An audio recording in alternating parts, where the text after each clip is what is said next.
الهدية لما رحنا ليس فيها لأنصار السنة إلا مسجدين.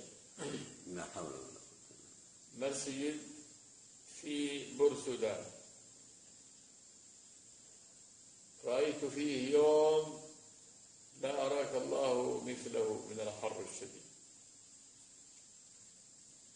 طبعا جنكو ومروحة ودرجة الحرارة 54 درجة مئوية، وينزل الهواء ينزل من المروحة كأنه يبي يخرق راسه.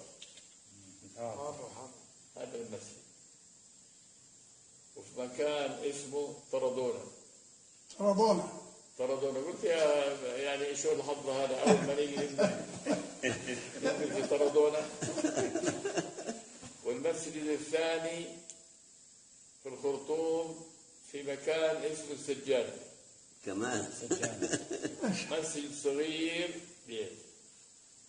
لكن السفير السعودي كان عندهم سفير سعودي طيب، من عائلة مين يا ربي، خلينا نذكر من أي عائلة، بنى لهم مسجد أنصار السنة.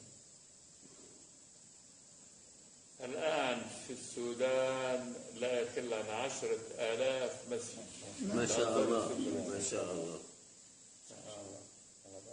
بس أنصار السنة بيطلع. فسبحان الله انتشرت دعوتهم بجهود هذا الرجل هذا تصوف وخمرة. محمد هاشم الهدية. تصوف والخمرة كانت عندهم معودة. الخمرة لا، التصوف والخمر، شرب الخمر عندهم.